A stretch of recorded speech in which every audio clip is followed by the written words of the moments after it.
Assalamualaikum warahmatullahi wabarakatuh. Saat ini saya tengah berada di salah satu tempat wisata atau tempat penginapan atau hotel di Kampung Nelayan Pan. Jadi dampak penyebaran COVID-19 ini ternyata memukul industri pariwisata. Jadi kita akan coba bincang-bincang bersama Ketua PHRI Suteng dari Taulah tentang bagaimana dampak COVID di Sulawesi Tengah khususnya terhadap industri pariwisata. Oke?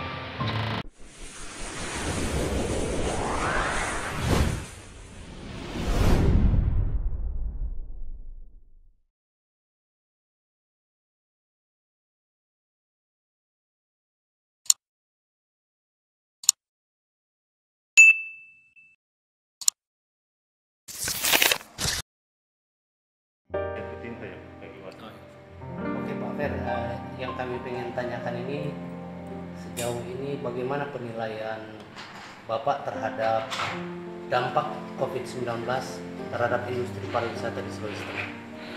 Ya, untuk Sulawesi Tengah itu kita berbicara khususnya infrastruktur pariwisata yaitu hotel dan restoran. Hingga sekarang ini mulai 1 April itu di Kota Palu sendiri dirumahkan sekitar 324 karyawan perhotelan. Di restoran tidak terlalu signifikan karena restoran juga masih beroperasi.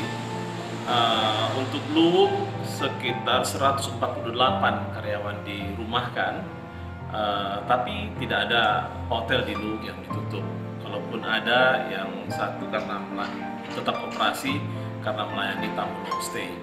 Tapi untuk Kabupaten Tojo Una, Kota Ampana dan yaitu Kota Ampana sendiri dan Kepulauan Togian itu semua akomodasi ditutup.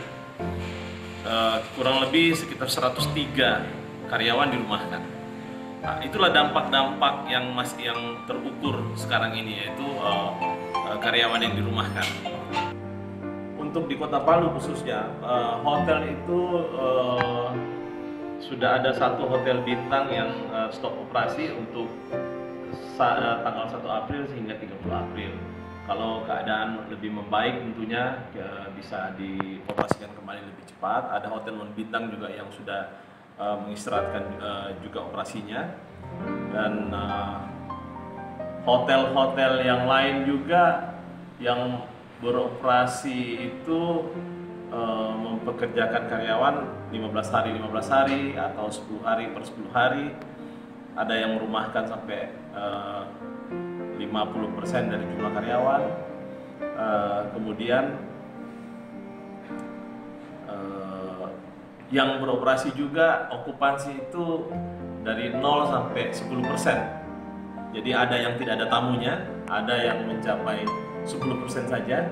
Jadi sebagian besar juga ada yang memilih tutup akhirnya.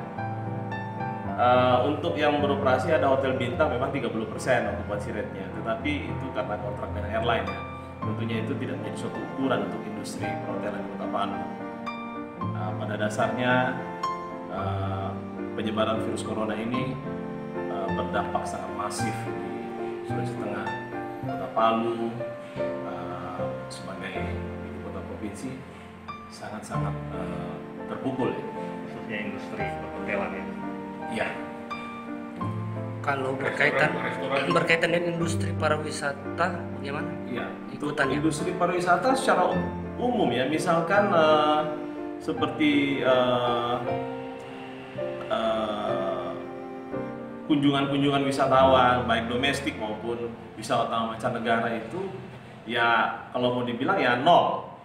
Kalau ada kunjungan orang dari luar itu ya karena bekerja ya, khususnya bekerja yang kalau saya amati itu para pekerja yang memang sangat membutuhkan kehadiran mereka di tempat tujuan. Tapi work from home itu sangat masif dikerjakan sebenarnya. Jadi kalau ada yang masih mobile datang ke Palu atau mungkin datang ke Luwuk itu dan daerah lainnya di Sulawesi Tengah itu karena pekerjaan, bukan tujuan wisata. Jadi kalau industri pariwisata Sulawesi Tengah ini mau dibilang ya lumpuh ya. Demikian. Kalau untuk Pak, estimasi atau ada hitung-hitungan kerugian di sektor pariwisata kita?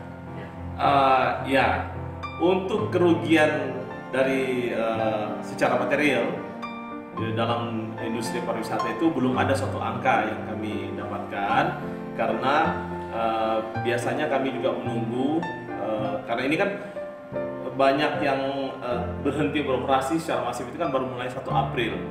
Nah, kemudian dalam 1 minggu ini kami belum membicarakan itu karena tentunya akan terkait juga dengan laporan-laporan pajak, dan ini ya kita menunggu itu saja supaya sinkron, jangan juga kita mengaku-ngaku rugi-rugi dan ini dan itu untuk kita kita expose untuk nanti alasan pajak atau apa. Kita ingin realistis saja.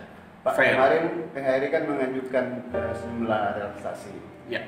Bagaimana sampai ini? Sejauh ini belum ada. Kami sudah menyurat dari BPP PHRI itu ditandatangani langsung oleh Ketua Umum Bapak Haryadi Sukamdhani, itu sudah menyurat langsung ditujukan kepada Gubernur seluruh Indonesia dan juga Wali Kota, Bupati seluruh Indonesia. Nah, untuk di dalam surat itu BPP PHRI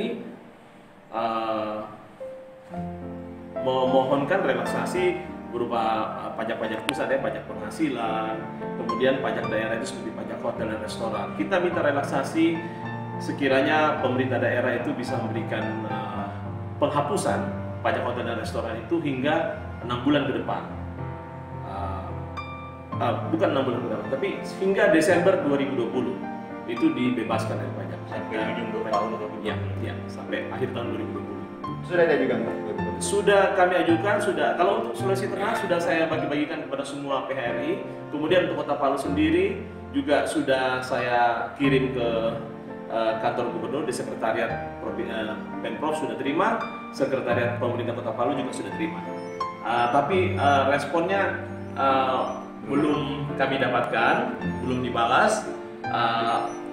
Kami sendiri mau audiensi juga, tentunya kita sama-sama tahu kepala-kepala daerah sangat-sangat padat waktunya. Tentunya kami juga tidak ingin egois menyita waktu kepala-kepala daerah untuk hal ini. Banyak hal yang masih kami komunikasikan secara online lewat WhatsApp dan lain-lain. Restoran di Palu bagaimana? Restoran di Palu sejauh ini tidak ada larangan ditutup, sesuai juga dengan edaran Menteri Pariwisata, Menparekraf.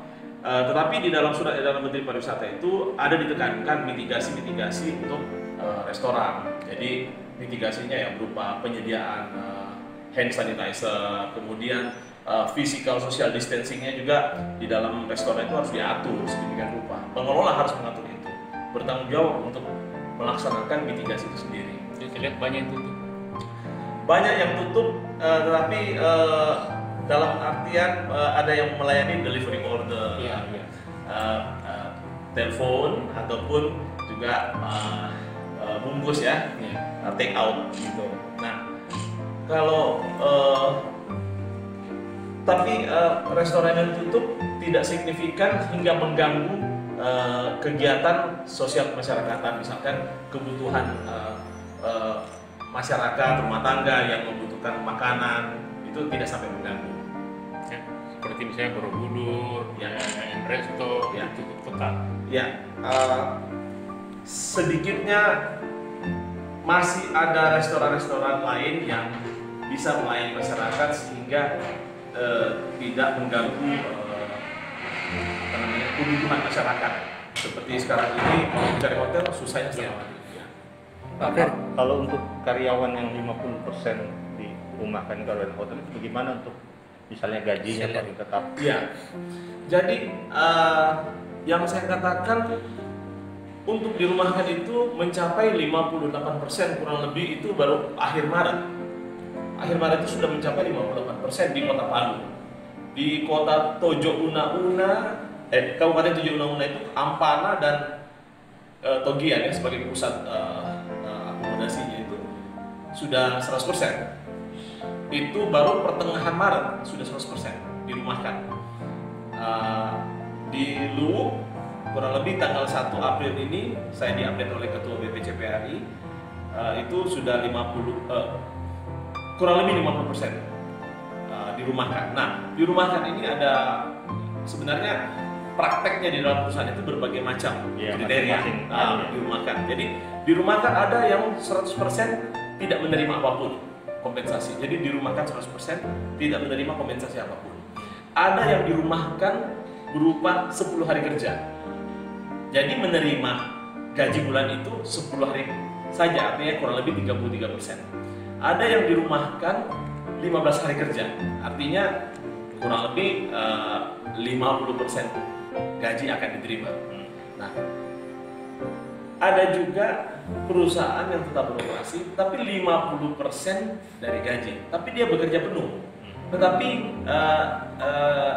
semuanya baik-baik saja, sebab tentunya waktu bekerja pun juga beban kerjanya ya hampir tidak ada ya. Jadi beban kerjanya juga sifatnya ya istilahnya sekedar datang lah, isi absen dan mengisi jam kerja yang ada gitu.